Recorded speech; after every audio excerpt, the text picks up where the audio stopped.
Now, a KXAN News in-depth report. A battle of country roads is brewing outside of Austin at the expense of Travis County taxpayers. Small city of Mustang Ridge, just outside Austin, refuses to maintain certain roads in its own city limits. But the county says those roads are putting motorists at risk, and the drought, they say, is only making the drive worse.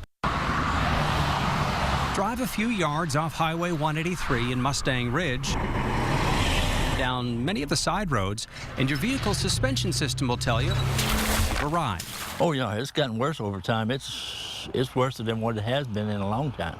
And long-timer Ralph Wagner's paying to use these rutted, cracked roads. Here's a recent $1,100 repair bill for his 4-year-old Dodge pickup. They redid the shocks over here, and then they redid a whole complete alignment, the front and back both. They did that. I don't have but 61,000 miles on it, and it shouldn't need that type of repair already. Travis County's roads director says these poorly tended byways also mean there's a growing risk for bad accidents. These roads are narrow. They're 2-lane, most of them without shoulders. They need maintaining. They need signage, they need striping, they need mowing. As you can see, this hasn't been mowed in quite some time. To give you an idea of what Ward's talking about, we drove only about a mile or so into what is officially Travis County. You can see the asphalt's in better shape. The fog line's very visible because all the grass in this culvert here has been cut right back. The mayor of Mustang Ridge says he's concerned about the condition of his city's roads, too. They're actually going downhill, to be honest with you. But he won't touch about 7 miles of asphalt in his city. His explanation?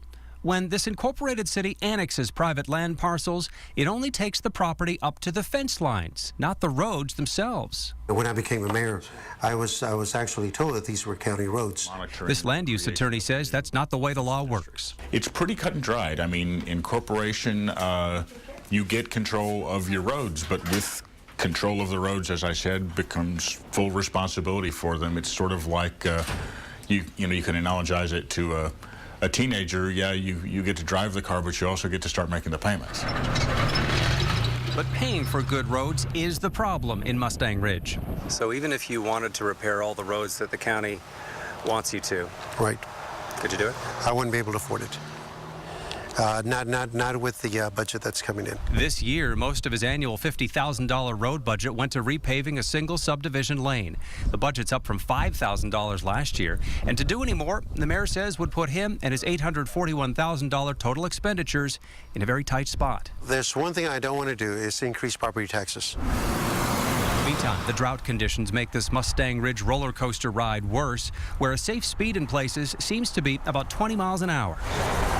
But the mayor can afford to do next to nothing because the county will still step in and make emergency road repairs as they're needed. It might be a big pothole, it might be a stop sign down. And who gets the bill?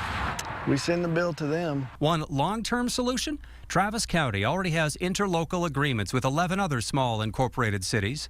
County road crews look after maintenance for the simple cost of materials and labor, plus a 10% administrative fee. It's a pretty good deal. In fact, Travis County recently sent over this tentative agreement to Mustang Ridge, but Mayor Flores wants a much better deal. Back one's better than the front. So for the foreseeable future, drivers like Ralph Wagner will continue to use roads that everybody seems to agree don't make the grade. It's not cheap these days. So what's next in all of this? The attorney for Mustang Ridge tells me he's seeking an attorney general's opinion for who should cover the cost of fixing roads that bump up against those annexed properties.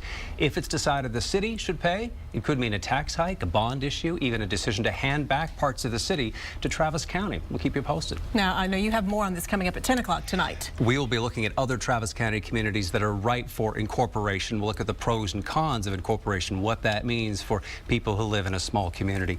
And again, if you've got a story tip for KXAN to investigate, you can call our tip line at 512-703-5307 or send us an email anytime to investigates@kxan.com.